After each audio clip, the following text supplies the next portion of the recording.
बिस्मिल्लाहिर्रहमानिर्रहीम, अस्सलाम वालेकुम। पाकिस्तान टुडे के साथ मैं हूँ मंसूर आज़म काजी। नाज़रीन, सिंध हुकूमत ने एक GIT इशू की और उसके साथ अली जैदी साहब ने भी एक GIT कहा कि ये GIT उनके घर पर कोई छोड़ गया था एंड ऑल दैट। दोनों GITs बकौल दोनों हजरात के, सिंध हुकूमत के और जो अली जैदी साहब कह रहे हैं दुरुस्त हैं। और कहा जाए ये जा रहा है, जो एक्सपर्ट्स कह रहे हैं कि जो दोनों GITs एक ही डेट पर लिखी गई थी। एक GIT है जिस पर 6 लोगों के दस्तखत हैं और एक GIT है जिस पर 4 लोगों के दस्तखत हैं। जिस पर 4 लोगों के दस्तखत हैं उस GIT में जो 2 दस्तखत नहीं हैं वो उन पुलिस अफसरान के हैं जो इस वक्त सिंध हुकूमत में ड्यूटी कर रहे हैं, और obviously that's the reason they have not signed the GIT। जो GIT अली साहब ने अली जैदी साहब ने भेजी है उसके अंदर वफाकी एजेंसीज़ की तरफ से कोई डिनाइल नहीं आया। ये सबसे इम्पॉर्टेंट चीज़ है समझने के लिए कि वो GIT जो अली जैदी साहब नेशनल असेंबली में भी लहरा रहे थे और उस पर प्रेस कॉन्फ्रेंस भी हो रही थी, उस GIT के ऊपर तमाम वफाकी एजेंसीज़ जिनके उसके ऊपर साइन ऑफ हैं उनमें से किसी ने डिनाइल नहीं किया। अगर हम बात करें उज़ैर बलोच की 164 के स्टेटमेंट की, तो वो एक ख़ुद जुडिशल कन्फेशन है जो उसने किया हुआ है।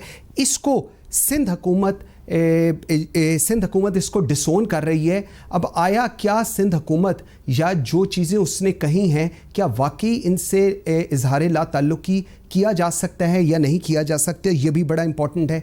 और इस सारी सिचुएशन में रियासत पाकिस्तान और उसके इदारे खामोश नज़र आते हैं।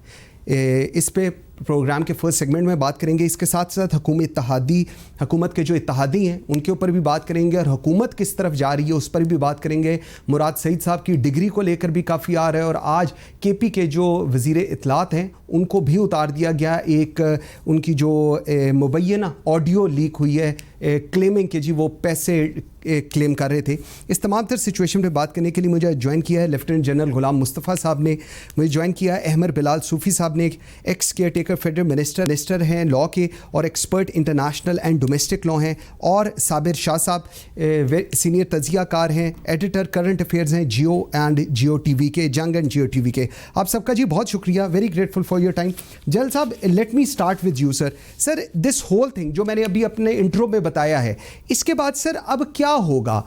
एक चीज, एक तरफ डिनाइल है, एक तरफ ये कहा जा रहा है क्योंकि 6 लोगों के साइन है और 2 के साइन नहीं थे इसलिए हम उसको नहीं मान रहे। सर, ये डिनाइल के फेज में हम लोग रहेंगे या इसको गोइंग फॉरवर्ड कोई चीज कहीं पर कंक्लूड भी होती नजर आएगी? जी यही है। सबसे पहले तो मैं ये समझने से कासिर हूं कि जब हमारे पास इतनी एजेंसीज मौजूद हैं, उनको इतनी तनख्वाह दी जा रही है, उनको ऊपर इतना खर्च किया जा रहा है, उनकी मौजूदगी में हमें GIT की ज़रूरतें क्यों पेश आती हैं? ये एक नया इंस्ट्रूमेंट है जो गुज़श्ता कई सालों से पाकिस्तान में राइज हुआ है और हम उसको इस्तेमाल किए जा रहे हैं। बजाय से कि हम जिनका ये काम है उनको इनेबल करें और उनको हम एम्पावर करें, उनसे हम काम लें, हमने ये एक नया काम कर लिया है। मैं ये समझता हूँ कि इस मुल्क की बदकिस्मती है कि हमने अपने जो इदारे हैं उनको इस कदर हमने तबाह कर दिया, किसी का उस पर एतमाद रहा ही नहीं। अब इसका नतीजा ये निकला है कि आपने फौज पाकिस्तान को इसमें इन्वॉल्व कर लिया और उन इदारों को जो फौज पाकिस्तान से ताल्लुक रखते हैं जिनका। Absolutely. इसलिए मैं ये समझता हूँ कि बदकिस्मती है, क्योंकि ये उनका काम नहीं है कि सिविल हुकूमतों के काम और उसमें दखल दे या उनसे कोई काम ले या उनकी जगह आकर उनकी मदद करें इस तरीके से। बहरहाल अब इस GIT आई हैं, ये जिस वक्त ये GIT बनी थी, सिंध हुकूमत ने बनाई थी, उस वक्त ही ये मंजर आम पर आ गया था कि GIT पर साइन करने को वो लोग तैयार नहीं है जिनकी तरफ से आपने रेफरेंस दिया है। उनको किसी ने कोई पूछा ही नहीं, ना ही को आगे चले उससे काम से। ये क्या वजह है इसकी कि उन्होंने साइन क्यों नहीं किया? कैसे इनकार कर सकते हैं वो? अगर उनको बहुत इससे इतराज था तो वो अपना जो भी इतराज था वो लिख के साथ दे देते। उन्होंने वो भी नहीं किया, साइन भी नहीं किया, और ये GIT 4 साल पड़ी रही और अब ये सामने आई है जिसमें 4 लोगों के साइन हैं। ठीक है। अब जो पहली जो GIT थी जिसमें 2 लोगों ने साइन नहीं किए थे वो कहाँ गई?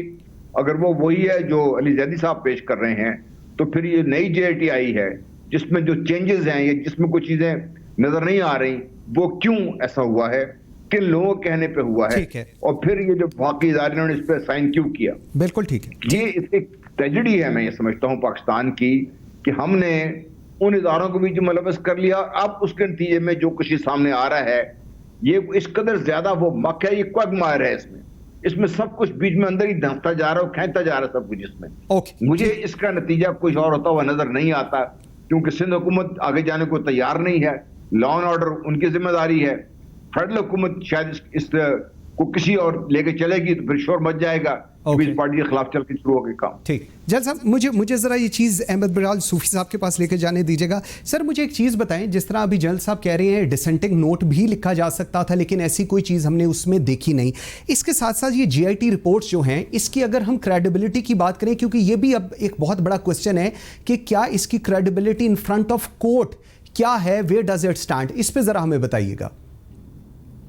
जी अर्ज़ ये है कि GIT रिपोर्ट को कानून की नज़र में ओपिनियन के तौर पे लिया जाता है ऑफ इन्वेस्टिगेटिंग ऑफिसर। अब हुआ यूं कि ये सबसे पहले इंट्रोड्यूस की गई एंटी टेररिज्म एक्ट में और सेक्शन 19 में, और उसकी वजह ये समझी गई उस वक्त कि एक कॉम्प्लेक्स टेररिज्म डेवलप हो गया। एक रवायती ऑफेंसेस होते थे या करंस होती थी, जिसके लिए एक रवायती इन्वेस्टिगेटिंग ऑफिसर, पुलिस का एहलकार काफ़ी होता था उन मामलात को देखने के लिए। मोहल्ले में चोरी हुई है, किसी और जगह चोरी हुई है, उसकी तफ्तीश के लिए, इन्वेस्टिगेशन के लिए। लेकिन जो क्राइम कॉम्प्लेक्स होना शुरू हुआ और एक शहर से दूसरे शहर उसके ताने बाने पहुँचना शुरू हुए, मुख्तलिफ जगहों पर फैलना शुरू हुआ, मुख्तलिफ लोग उसमें क्रिमिनल गैंग्स के तौर पर काम करने लगे, उसके थ्रू टेररिज्म वगैरह जो फ़रोग़ पाया, तो फिर हुकूमत ने उस वक्त की एक पॉलिसी डिसीजन लिया कि बजाय हम एक शख्स पर रिलाई करने के, उसकी जजमेंट, उसकी कैपेसिटी पर रिलाई करने के, हम एक से ज़्यादा 5 लोगों तक की एक जॉइंट इन्वेस्टिगेटिंग टीम बनाएं, जो दरहकीकत एक IO की ही एक्सटेंशन होगी।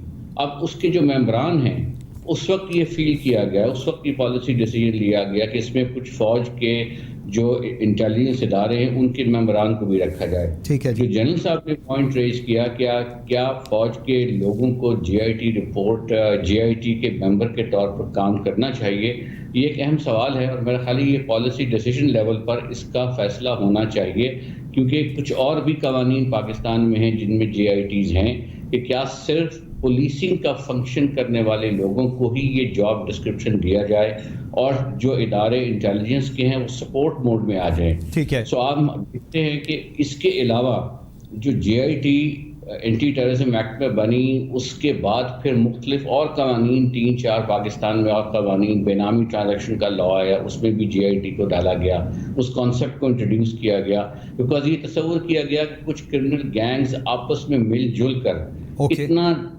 डिटेल्ड नेटवर्क मुरतब कर लेते हैं कि किसी एक सिंगल IO के बस की बात नहीं रहती। तो ये मंतक था GIT को डेवलप करने का कानूनी सतह पर। ओके, ठीक है। अच्छा साबिर शाह साहब, आपने दोनों व्यू पॉइंट सुने, मुझे एक चीज़ बताइएगा, एक और व्यू पॉइंट है। वो व्यू पॉइंट ये है कि जी NFC अवार्ड के ऊपर क्योंकि सिंध की तरफ से रिजेंटमेंट है, सो ये एक प्रेशर टैक्टिक्स है जो इस वक्त डाला जा रहा है सिंध हुकूमत के ऊपर, ताकि वो इस चीज़ के ऊपर एग्री कर जाएं। इसके ऊपर आपका क्या व्यू है जी? देखिए मंसूर, बात यह है कि ये कोई GIT नहीं है। इसके जितने कंटेंट है, जितना भी है, इसके जितने इंग्रेडिएंट हैं 4-5 साल पहले, इसमें से बेशतर आप, मैं, जनरल साहब और सूफी साहब सब सुन चुके हैं। हमारी आवाम को भी ये सारा पता है, सब जानते हैं कौन सी पॉलिटिकल पार्टी इन्वॉल्व है। इस वक्त तो मुझे लग रहा है, तो ये देखिए हुकूमत तेल, पेट्रोल, गैस, दवाइयाँ, आटा, चीनी, मुख्तलिफ स्कैंडल्स में घिरी हुई है। ऑब्वियस स्कैंडल्स हैं, उनके अपने लोग इसमें शामिल हैं। तो मेरा ख्याल है कि ये डाइवर्शन का फिनोमिना मुझे नजर आ रहा है। What is the diversion? It is a non academic journalistic phenomena which is aimed at diverting and distracting public attention from the main prevalent issues। यानी जो मेन इशू इस वक्त मुल्क में चल रहे हैं उससे तवज्जो हटाने के लिए दुर्फंतरियां छोड़ रहे हैं। आज मुझे बताइए, आपके सिवाय उज़ैर बलोच के आज तक पकड़ा कौन गया है? कोई भी। उज़ैर बलोच का ट्रायल कहाँ हुआ है अभी तक? अगर वो बागी है, जासूस है, दहशतगर्द है, तो उसके जो हार्बर हैं, उसके जो मेंटोर हैं, जो उसके बेनिफैक्टर हैं, जो उसको पनाह देने वाले हैं, वो तो सदारत भी कर गए 5-5 साल, वज़ीर दाखिला भी रहे, वजीर भी रहे, उनको कोई नहीं पकड़ सकता। मैं आपसे गुजारिश करना चाहता हूँ, देखिए, अफवाज पाकिस्तान और हमारी पैरा मिलिट्री फोर्सेस अगर खैबर पख्तूनख्वा और बलोचिस्तान वगैरह में ऑपरेशन अपने आप कर रही होती हैं और बड़ी कामयाबी से दहशतगर्दी के खिलाफ ऑपरेशन किया, तो क्या ये इसमें क्या मसला है कि कराची में वो जहां देखें को बागी जासूस या दहशतगर्द तो उसका सर उसी वक्त कुचल दें जब वो पनप रहा हो? तो क्यों इन्वॉल्व करते हैं इन पॉलिटिकल पार्टीज को और क्यों इनकी बात सुनते हैं? इनको नहीं पता कि चाबहार पोर्ट पे कुलभूषण यादव भी रहता रहा, उजैर बलोच भी रहता रहा, बलोचिस्तान में अमन तबाह होता रहा, रॉ इसमें इन्वॉल्व रही, दीगर एजेंसियां इसमें इन्वॉल्व हैं। उनको नहीं पता कि इसका बहुत ज्यादा सेक्टेरियन यानी फिरका वारियत का भी इसमें एंगल जो है वो शामिल है। वो तो शुक्र करें कि फिरका वारियत का जो अफरीत है वो अपनी मौत मर गया हुआ काफी हद तक, अगरचे अभी उसमें थोड़ी सी जान बाकी है। तो हम किस चीज का इंतजार कर रहे होते हैं? उन लोगों का इंतजार करते हैं जिनके पीछे एंकर तस्वीर चला रहे हैं, वो ज़ैर बलोच को मिल रहे हैं, खवातीन भी मर्द भी, और वो टीवी पे कहते जा रहे हैं कि हम तो इसको जानते ही नहीं है। ठीक है, वेरी राइट। मुझे जनरल साहब के पास जाने दीजिएगा। जनरल साहब, बड़ी इंपॉर्टेंट बात की है शाह साहब ने। सर, हम लोग पॉलिटिकल लीडरशिप की बड़ी बात करते हैं, कल भी हम इस पे बात कर रहे थे, लेकिन मेरा एक सवाल है कि जो हमारे वहाँ पर कानून नाफिज करने वाले अदारे हैं, उन्होंने अपनी JIT के अंदर उसने नाम लिया कि जी वसीम अहमद साहब जो CCPO भी रहे, उसके बाद IG भी रहे, DG भी रहे, DGFI भी रहे, सुप्रीम कोर्ट की तरफ से एग्जिट हुए, उसके बाद रिटायरमेंट के बाद ACS सिंध भी रहे, SSP फारूक का उसने नाम लिया कि जी कब्ज़ा कराने में ये हमारी मावनत करते थे। इस सारे सिनेरियो के अंदर उस वक्त IG सिंध फयाज़ लगारी थे। सर, ये सारे लोग जितने भी हैं, और एक लिस्ट है जिसके अंदर DIGs भी हैं सारे, सर ये सारे लोग कहीं पर अकाउंटेबल नहीं होंगे? सिर्फ एक उज़ैर बलोच, जिस तरह शाह साहब कह रहे हैं, एक उज़ैर बलोच नाम आ गया, इसी पर हमारा एम्फेसिस होगा, और जिन्होंने इसको पनपने का मौका दिया और सब कुछ ये इसको इतना बड़ा एक दहशतगर्द बनाया, वो सारे दे स्टैंड ऑल आउट, या they are party in crime in it? जी देखिए, हम 2-3 चीजें इस वक्त बात कर रहे हैं। सबसे पहले तो इसमें मुझे कोई शक नहीं है, और ये मैं समझता हूँ मेरे दोनों दोस्त जो साथ बैठे में ये भी मेरे साथ एग्री करेंगे कि हमने क्राइम और पॉलिटिक्स को एक ऐसी जगह इसका नेक्सस बन गया हुआ है कि अब इसके बगैर हमारा काम चलता नहीं। बिल्कुल ठीक। सिंध में तो अल्लाह का फजल है, ये हाथ इस हद तक बढ़ गया हुआ है। और आपने देखा जब वार ऑन टेरर चल रही थी उस वक्त सिंध हुकूमत ने जो रेंजर्स की डिप्लॉयमेंट थी वो एक अजीब मंतक थी उनकी, जी कराची से बाहर नहीं जाएंगे अंदर, और कराची के अंदर भी कोई क्राइम नहीं जो पकड़ नहीं सकते। तो हमने चूंकि ये 18वीं तरमीम अल्लाह का फजल से ऐसी लेके आ गए हैं जिसको हमने ऐसे इस्तेमाल किया जा रहा है कि शायद मैं नहीं समझता कि हमारे आइन की इससे ज्यादा बेहुरमती कोई और हो सकती है। तो हमने जानबूझकर, हमारी सियासत ने क्राइम को पनपने दिया। और अगर आपको जनरल बिलाल की उसमें स्टेटमेंट्स याद हों तो एक वैल्यू लगाई थी उन्होंने, एक रफ वैल्यू थी जो बड़ी कंजर्वेटिव थी कि it is 256 billion rupees per annum है जो कराची की सिर्फ जो क्राइम के साथ जो जुड़ा हुआ पैसा है ये सारा ही, और ये उस वक्त के बलूचिस्तान के बजट के बराबर था। और सिंध के बजट का 1/3 था ये सारा कुछ। अब ये सारा कुछ हो रहा है, किया जा रहा है, होता रहा है। अब देखिए, एक तो हकीकत है कि 158 बंदे इस शख्स खुद एतराफ कर रहा है कि मैंने मरवा दिए। बिल्कुल। 2 रेंजर्स के जो लोग थे उनको दे स्किन देम अलाइव, और वो बेचारे बाद में तड़प तड़प के उन लोगों ने अपनी जान दे दी। हमारी जो अदालती निज़ाम है, हमारा जो तफ्तीशी निज़ाम है, हमारा जो सारा सिस्टम है, चूंकि हमने ये सारा 18वीं तरमीम करके सिंध के पास अपने इख्तियारात है, पंजाब के पास अपने इख्तियारात हैं, हमने इस ऐसी स्टैंगल होल्ड कर दी हुई है कि हम करने को तैयार नहीं है। ठीक है। अब अगर ये सारा कुछ जायज था और सिंध हुकूमत समझती थी कि भाई ये ठीक नहीं है, तो कोर्ट में क्यों नहीं लेकर गई हमें उसके पास? 4 साल से JIT पड़ी हुई थी, क्यों नहीं लेकर गए उसके पास? और उज़ैर बलोच 4 साल से मेहमान है, आज भी जब वो नजर आता है मुझसे ज्यादा फ्रेश है, वो आराम से जिंदगी गुजार रहा है उसका। और अजीब किस्म की मंतक हम देखने में आ रहे हैं कि भाई वो सबको जो उसको सियासी तौर पे सपोर्ट भी किया जा रहा है, उसको हर तरीके से उसके पास जाकर उसकी सपोर्ट भी मांगी जा रही है, और आज हम कह रहे हैं कि नहीं किया ये। बिल्कुल ठीक। ये तो किसी को शक होना ही नहीं चाहिए। ठीक है कि जो कराची में जो कुछ हुआ या उस उज़ैर बलोच साहब ने जो कुछ किया या जिन चीजों का उन्हें इतराफ किया, देखिए JIT में इतराफ हुए कि ये शख्स बाकायदा गैर मुल्की जासूसी करता रह सकती है। ठीक। सिंध हुकूमत ने उसके ऊपर एक्शन लेने से इनकार कर दिया, कर ही नहीं रहे उसके ऊपर एक्शन। तो क्या इसका मतलब मुझे जैसे आदमी को ये वाज़ेह नहीं होगा कि पीएस पार्टी डायरेक्टली इन्वॉल्व है उसके साथ। ठीक, अगर इन्वॉल्व नहीं तो 4 साल एक्शन क्यों नहीं लिया? बिल्कुल ठीक। इसलिए मैं बात ये कर रहा हूं ना कि भाई बिलाल साहब की बात बिल्कुल सही है कि इसका लीगल कवर है। मैं इसलिए बात कर रहा हूं कि जो हमारे जो फेडरल इदारे हैं हमारे जी, उनको आपने बेबस करके एक तरफ रख दिया हुआ है। अब जिन पुलिस ऑफिसर का आपने नाम लिया, जिन सियासतदानों का आपने जो इनके इसमें नाम आ रहे हैं, किसी जगह निकाल दिया, किसी जगह रखा गया, इसमें इसका फैसला कौन करेगा? कौन सी जेआईटी सही है, क्यों साइन नहीं हुए, क्यों जिन लोगों के ऊपर नाम लिया गया उनके ऊपर एक्शन नहीं हुआ, क्यों जो ज़ाहिर बुलूश का जो 164 का बयान है, जो अदालत के सामने दिया गया है, कन्फेशन है जो, उसके ऊपर एक्शन नहीं हुआ। ठीक, मुझे जरा ये चीज, जैन साहब मुझे जरा ये चीज़ ना सूफी साहब के पास लेकर जाने दीजिएगा। सूफी साहब, I really want to understand, बल्कि मेरे ख्याल में पूरा पाकिस्तान ये बड़ा वैलिड क्वेश्चन है जो जनरल साहब ने उठाया है। जितने भी लोग उसने बताए हैं, जिनको हमने कॉन्टैक्ट्स देखे and all that, as per law कानून क्या कहता है इस पर? कानून इस पर क्या व्यू पॉइंट है कि जब ये सारी चीज़ें उसने कन्फेस की हैं, उसने बताई हैं, तमाम मेट भी, पॉलिटिकल मेट भी, ब्यूरोक्रेसी, जिधर की भी कॉन्टैक्ट्स उसने बताए हैं, कानून सर इसके ऊपर क्या कहता है हमें? देखिए, इसमें प्रोसिक्यूशन जो है उसको अपना फैसला करना है कि कैसे आगे बढ़ना है।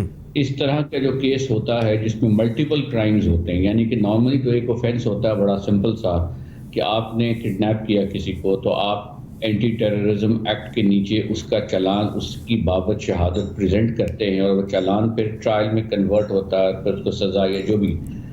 अब यहाँ पर या इस तरह के बाकी और मुजरिम बेशुमार हैं जो ऐसे क्राइम्स में मुलव्वस हैं जिसमें एक से ज़्यादा क्राइम या एक से ज़्यादा ऑफेंसेस हुए हैं। ठीक है। सो उसमें किडनैपिंग भी है, उसमें मर्डर भी है, उसमें ट्रांसनेशनल क्राइम भी है, उसमें स्पाइंग भी है, उसमें एस्पिनॉज भी है, उसमें इंटरनेशनल एक्टर्स की इंटरवेंशन भी है, प्रिंसिपल ऑफ नॉन इंटरवेंशन की ब्रीच भी है, उसमें एंटी मनी लॉन्ड्रिंग लॉ भी है, उसमें करप्शन भी है, उसमें कोर्शन भी है, वगैरह वगैरह। सो ये मल्टीपल क्राइम्स है। अब इसकी चॉइस जो लोकल पुलिस है या उसने करनी है कि उसने किस सीक्वेंस में आगे बढ़ना है। उसने क्या उस फोरम को इन्वोक करना है जहां एक सेट ऑफ क्राइम्स ट्राई हो सकते हैं, मसलन एंटी टेररिज्म कोर्ट में वो क्राइम्स ट्राई होंगे जो सेक्शन 6 और 7 में लिखे हुए। तो अगर इसने जैसे किसी और ने 6-7 इस नौयत के क्राइम की, तो एक तो चालान वहां सबमिट हो सकता है। ठीक है। अगर इसकी बाबत कोई ऐसी इंफॉर्मेशन है कि फॉर एंटी मनी लॉन्ड्रिंग की प्रोविजंस हैं, तो फिर AML का चार्ज सेपरेटली फ्रेम होगा।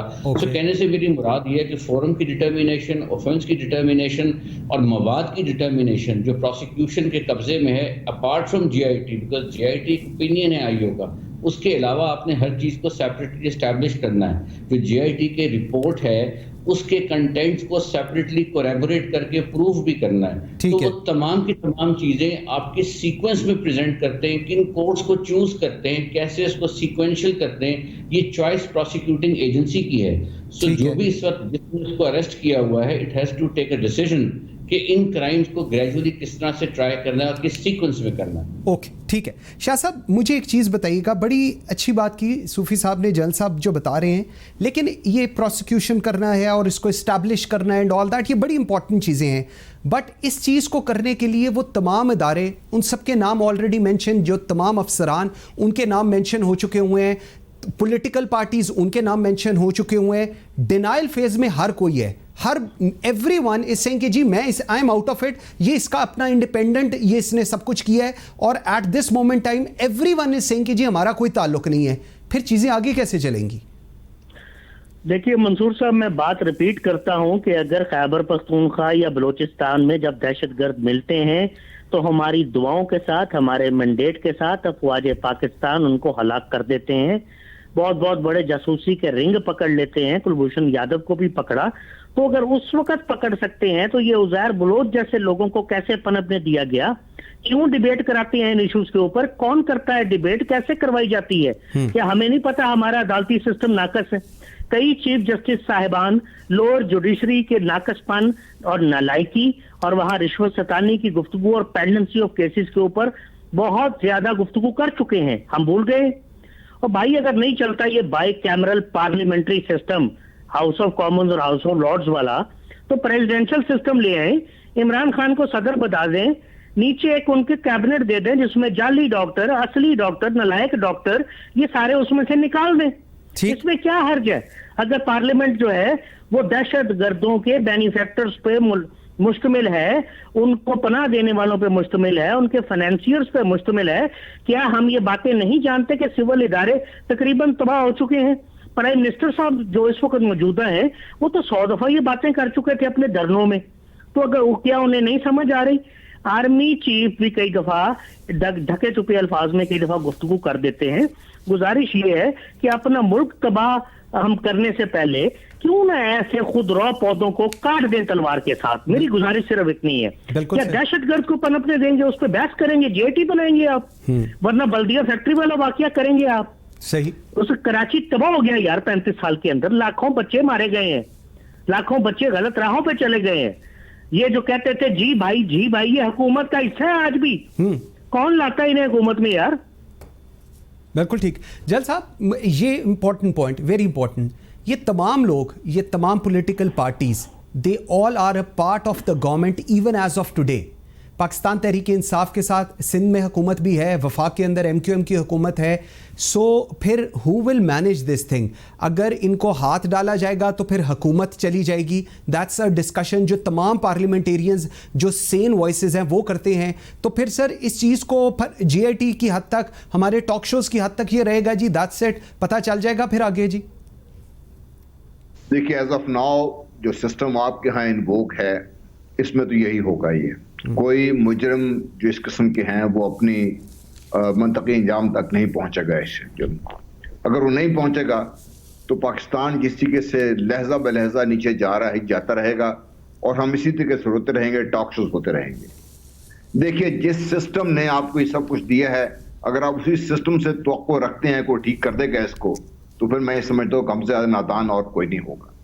ये सिस्टम नाकाम हो चुका हुआ है, सबको नजर आ रही है, और इसको नाकाम बनाने वाले वही लोग हैं जो सब हुकूमतों में बैठे हुए हैं। ये लोग बिल्कुल ठीक। अगर ये लोग ना होते, 1973 के आइन की इस कदर शक्ल बिगाड़ के हम सामने ना लेके आते, तो शायद वो काम चल सकता है इसका। लेकिन अब हमने आइन को भी इस कदर बिगाड़ दिया है कि उसके ऊपर अमल करना तकरीबन नामुमकिन हो चुका हुआ है, क्योंकि जब भी आप कोई कदम उठाना चाहते हैं कहीं ना कहीं से कोई रुकावट आ जाती है इसमें।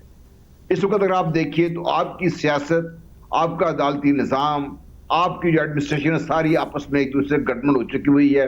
किसी को नहीं पता किसका क्या काम है, कौन कर रहा है, कैसे करना है, किसकी जिम्मेदारी है। ये हर एक अपनी जिम्मेदारी दूसरे पर डाल के तो आराम से बैठ जाता है पीछे। दिस सिस्टम हैज टू गो।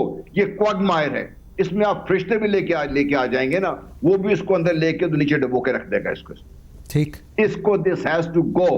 इस सिस्टम के अंदर रहकर अगर आप ये समझते हैं गुज़ार बलोच जिसकी इतनी बड़ी पॉलिटिकल और फाइनेंशियल बैकिंग है उसको कुछ हो जाएगा, तो मेरा ख्याल हमसे ज्यादा नादान और कुछ नहीं होगा इसमें। बिल्कुल ठीक है। This kind of a crime जो इस मुल्क में हो रहा है और जिसमें हमारी सियासत मुलव्वस है और सियासत हमारी समझती है कि इसके बगैर उनका गुजारा नहीं है, वो चाहे आप नीचे पटवारी सिस्टम से ले लें, ऊपर तक चले जाए, हाल यही है।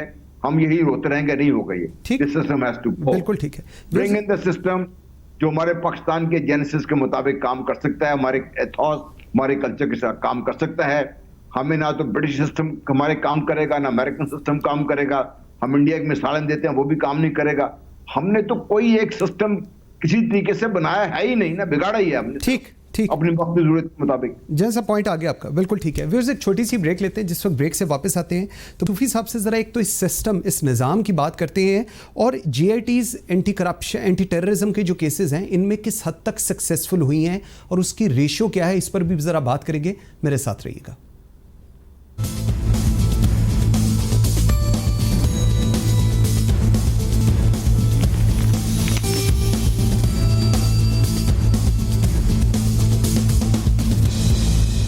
Welcome back after the break जी। अमर बिलाल, सूफी साहब मुझे एक चीज़ बताइएगा, ये जो GIT है, एंटी टेररिज्म जो लॉज हैं, क्या उसमें कोई हेल्पफुल डेवलपमेंट इसकी तरफ से हुई है, या जो इन्वेस्टिगेशंस हो रही होती हैं इसको उन्होंने पीछे किया है? इस पर आपका क्या व्यू पॉइंट है जी? देखिए, शुरू में तो यूँ लगा था कि इसका बहुत फ़ायदा हो रहा है, क्योंकि तमाम शहादतें इकट्ठी हो जाती थी, ज़रा जल्दी टाइम में इकट्ठी हो जाती थी, मवाद इकट्ठा हो जाया करता था। लेकिन आहिस्ता आहिस्ता यूँ महसूस हो रहा है, ख़ास तौर पर जब कोर्ट्स ने इसको व्यू किया है कि ये महज एक ओपिनियन है, ये कोई चीज़ अज खुद प्रूव नहीं करता, यानी कि JIT में आपने इतनी एफर्ट की, मेहनत की, बैठे, इंटरव्यूज़ किए, कलेक्शन की, मुखबिर से पूछा, इंटरसेप्ट्स कलेक्ट किए और उसके बाद फिर आपने एक रिपोर्ट बनाई कि जी मेरी राय में मिस्टर X जो है वो मुजरिम है या मुलजिम है। लेकिन जब कोर्ट पे वो प्रेजेंट की जाती है तो जो कुछ JIT के अंदर लिखा होता है या JIT की रिपोर्ट के अंदर लिखा होता है उसको सेपरेटली प्रूव भी करना होता है। ठीक है जी। सो गोया जो मौक़िफ़ ऑफ IU है, जो वर्जन ऑफ प्रोसिक्यूशन है, वो कोर्ट फौरन JIT की लिखी हुई तहरीर की बुनियाद पर यकसर उसे एक्सेप्ट नहीं करता, बल्कि उसके साथ कोलैबोरेट करने के लिए एविडेंस भी मांगता है। सो मैं ही समझता हूँ कि अब दोबारा एक अपॉर्चुनिटी है टू रिविजिट कि हम इसको फास्ट ट्रैक कैसे करें, इंटेलिजेंस गैदरिंग को एविडेंस गैदरिंग में कन्वर्ट कैसे करें, यानी कि जब आप इंटरसेप्ट कर रहे हो तो वही वो मौका हो जब उस इंटेलिजेंस गैदरिंग को एविडेंस गैदरिंग का दर्जा दे दिया जाए। उसके लिए 2013 में फेयर ट्रायल एक्ट भी आया था जिसमें जजेस ऑफ हाई कोर्ट नॉमिनेटेड हैं कि चैम्बर में परमिशन दे सकते हैं, warrant of surveillance, warrant of interception issue कर सकते हैं किसी भी सस्पेक्ट के बारे में, और यूं जो कुछ आप कलेक्ट करेंगे थ्रू इंटेलिजेंट सोर्सेज वो कन्वर्ट हो जाएगा into the evidence for the purpose of the court. So इस तरह के नए इनोवेशन लेकर आने की ज़रूरत है। उस वक्त तक JIT की ज़रूरत रहेगी जब तक कि नई इनोवेशन नहीं आती, क्योंकि आपने ATA के नीचे या कुछ और कवानीन के नीचे एक सेपरेट इन्वेस्टिगेशन का प्रोसेस वज़ा कर दिया। ठीक है। जनरल पुलिस लॉ जो सबसे इम्पोर्टेंट लॉ है, क्योंकि आपने पुलिसिंग करनी है शहरी इलाकों की, उसमें भी डिस्क्रिपेंसीज हैं, उसमें भी मुमासले, उसकी भी कोऑर्डिनेशन की ज़रूरत है।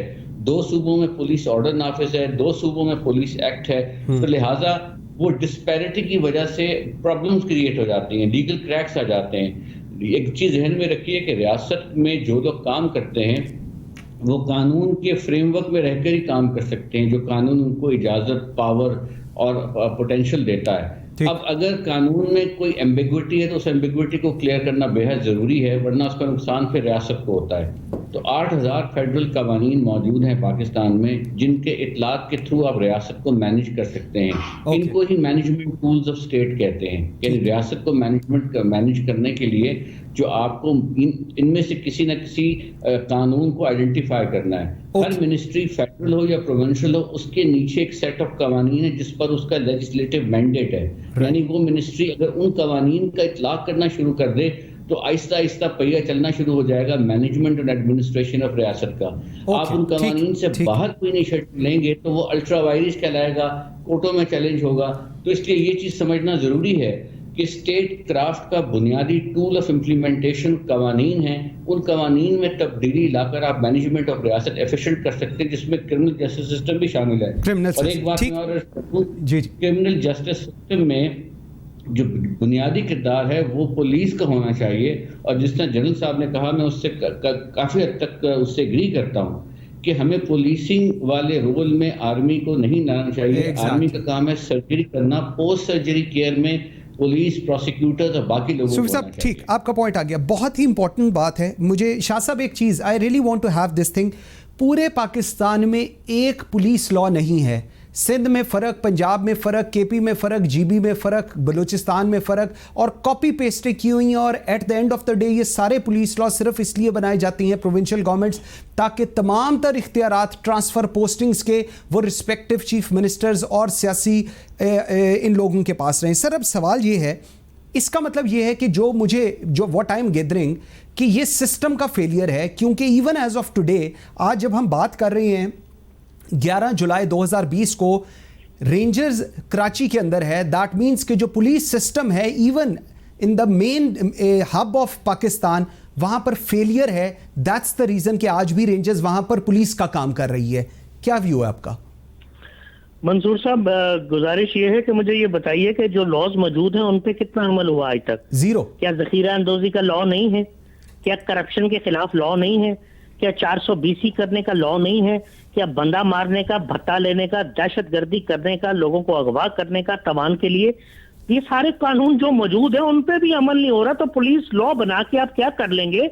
आप तो लॉ बनाते हैं, आप तो आइन बनाते हैं, तो उसमें ग्रे एरियाज और लकूनी छोड़ देते हैं कि बहुत टॉप क्लास वकील जिस वक्त चाहे उन्हें एक्सप्लॉइट कर ले। बात ये नहीं है मेरे भाई, बात है विल की, नीयत की बात है सारी। जैसे जनरल साहब ने भी कहा और मैंने भी कहा कि अगर सिस्टम काम ना कर रहे हो तो उन्हें तब्दील कर दिया जाता है। हमारे यहाँ भी ताकतवर इदारे हैं। मेरी गुजारिश ये है कि जो काम प्यार से ना हो, 73 साल हो गए हैं, आप क्या चाह रहे हैं? अगर आप दीगर कई काम कर सकते हैं तो फिर जो ताकतवर इदारे हैं उसमें वजीर आजम भी शामिल है, डंडा चलाएं, और क्या हो सकता है? Please try to understand. जो पुलिस के अपने कवानीन मौजूद हैं, वो थानेदार जो है वो मेरा बाप बन जाता है अगर मुझे थाने में काम पड़ जाए। पटवारी है, ग्रेड 11, 12, 13 का आदमी होगा, वो कहता है मेरे पास फर्द ही कोई नहीं है, चक्कर लगवा के मुझे मार देते हैं। एक रीडर मान नहीं है किसी अदालत का यार, एक बिजली का मीटर रीडर मान नहीं है, ये पानी का कनेक्शन आप नहीं ले सकते, बिजली का कनेक्शन आप नहीं ले सकते, ये ठेले वाले को कोई नहीं पकड़ सकता जो मुझे टमाटर 100 रुपए किलो दे रहा है। किस कानून की बात कर रहे हैं आप? जो कानून मौजूद है उन पे मंसूर को इंप्लीमेंट हुआ है तो मुझे बता दीजिए प्लीज। बिल्कुल सही, बिल्कुल सही।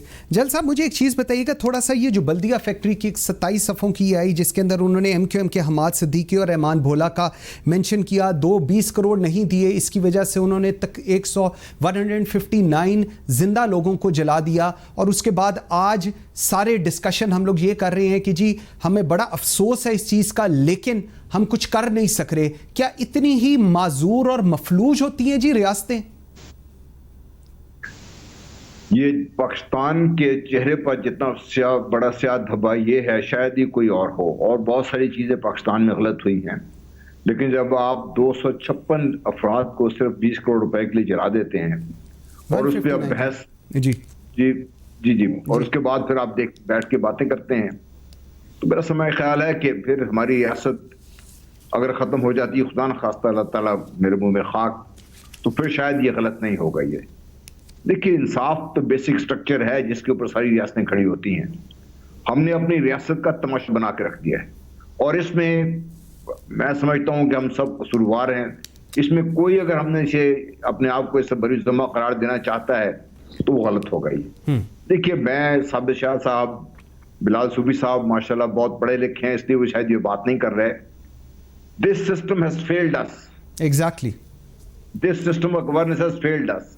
ये आइन जिसको इतनी मोहब्बत से, इतने प्यार से, जितने हम इसकी रिस्पेक्ट करके बनाया था, इसी आइन ने हमें ऐसा बांध के रख दिया है कि हम कुछ करने के काबिल नहीं रहे। इस आइन में जिस तरह विशासा फरमा रहे थे, जानबूझ के लोगों ने छोड़े गए हैं। इसी आइन में 18वीं तरमीम हुई और जिसके तहत मुशर्रफ पे गद्दारी का मुकदमा चला। बाद में पता ये चला कि जुर्म हुआ 2007 में और आइन बना, तब्दीली बनी उसमें 2010 में, और उसमें उसको अप्लाई कर। क्या ये हमारी रियासत का मजाक नहीं हम उड़ा रहे? क्या ये सिस्टम ने खुद हमें अपने आप को वहां नहीं ला खड़ा किया? ठीक, ये काम नहीं चलेगा। ठीक ठीक, ये काम नहीं चल सकता। ओके, अच्छा, आप उस दिन से डरें जिस दिन ये जो अवाम है, एक तो बड़ी खुशकिस्मती ये है कि हमारी अवाम इतनी दबिया को उठे खड़े नहीं हो रही है। ठीक, वरना ऐसे मुआशरे चलते नहीं है, अवाम खड़ी हो जाती है।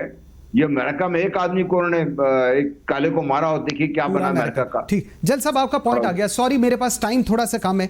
अच्छा सूफी साहब, मुझे एक चीज बताइएगा, ये जो दहशतगर्दी के cases and all that, supreme court of Pakistan, दोबारा मैं उसी GITs के ऊपर आऊंगा, इन GITs को कैसे टेक करेगी जी?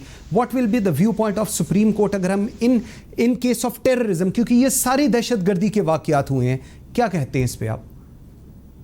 और देखिए जी, सुप्रीम कोर्ट ने तो अपना व्यू GIT के ऊपर दिया हुआ है, और ये ख़ास तौर पर PLD 2018 सुप्रीम कोर्ट 178 में मोहम्मद रफ़ीक वाला केस, उसके बाद भी बाकी केसेस में सुप्रीम कोर्ट के जजेस ने यही व्यू लिया है कि ये एक IO का ओपिनियन है और इससे ज़्यादा इसके जो कंटेंट्स हैं उनको सेपरेटली प्रूव करना होगा। सो इन अदर वर्ड्स, ये हमें हेल्प ज़रूर करता है जिस कानून में ये बना हुआ है। अगर कोई और कोर्ट GIT बनाती है, वो भी फैक्ट फाइंडिंग के पॉइंट ऑफ व्यू से बनाती है, जुडिशल ऑर्डर के थ्रू बनाती है, लेकिन GIT अस खुद जो है उसके बारे में सुप्रीम कोर्ट की राय ये है कि ये एक IO का वर्जन है प्रोसिक्यूशन का। सो उसको सामने रखते हुए, जिस तरह मैंने पहले भी अर्ज किया, कि हमें सोचना चाहिए कि हम GIT की रिस्ट्रक्चरिंग को दोबारा उस पर गौर करें और इसको फास्ट ट्रैक बनाने के लिए ज़्यादा जो एक डिजिटल मेथोडोलॉजी है, फोरेंसिक साइंसेज है, इस्तेमाल ज़्यादा करें, सो दैट हम कन्विक्शंस को कर सकें, खास तौर पर टेररिज्म की। ठीक है सूफी साहब, आपका पॉइंट बिल्कुल आ गया। अच्छा Shah sahab, closing comment on you on the whole situation, अगर आप इसका एक स्नैपशॉट हमें देना चाहें तो व्हाट विल यू गिव जी? मंसूर, पहली बात तो ये है कि I am fed up talking in the most urbane and genteel manners. वजह यह है कि मेरी कौम का मुस्तकबिल है, मेरे बच्चों का मुस्तकबिल है, यहाँ पे मेरा अपना मुस्तकबिल है, मेरे दोस्तों का मुस्तकबिल है, मेरे रिश्तेदारों का मुस्तकबिल है। यहाँ से लोगों को बसों से उतार कर मारा गया, यहाँ हजारा टाउन में लोगों को शहीद किया गया। आपको मैं बताऊं, लोग कब्रिस्तानों में जनाजे दफनाने गए, वहां 20-20 लोगों को मारा गया। ये लाहौर मोमिनपुरा कब्रिस्तान में एक वाकया हुआ था 20-25 साल पहले। इसके अलावा बेतहाशा वाकयात हैं सफाकियत के, गुंडागर्दी के। उजैर बलोच तो एक है, पाकिस्तान के हर शहर में कई 25-30 उजैर बलोच बैठे हुए हैं जो गुंडे हैं, जो एसपी भी उनसे कह के अपनी ट्रांसफर करवाते हैं, पटवारी भी वो लगवाते हैं, पॉलिटिकल लीडर्स भी उनको साथ लेके चलते हैं। बिल्कुल ठीक। Sorry, I am going out of time. Shah sahab, thank you very much. Sabir Shah sahab, Amar Bilal Sufi साहब, लेफ्टिनेंट जनरल गुलाम मुस्तफा साहब, I am very grateful for your time. मैं क्लोजिंग ये करूंगा कि इस सिस्टम ने हमें अगर फेल किया है तो उसकी जिम्मेदारी हम पर है। हम लोग कल भी कमज़ोर थे, हम आज भी कमज़ोर हैं, हम आज भी अपना व्यू पॉइंट और अपनी आवाज़ उठाते हुए कमज़ोर होते हैं। हमें आज भी ताकतवर लोग चाहिए ताकि वो हमारी बात सुने, क्योंकि शायद हमारा जो यकीन है वो इन लोगों पर है और उस पे शायद उस तरह नहीं है जिस पर होना चाहिए। Thank you very much for watching Pakistan today. You can follow us on Facebook and Twitter. मुझे मंसूर आजम काजी को इजाज़त दीजिए। अल्लाह हाफिज़।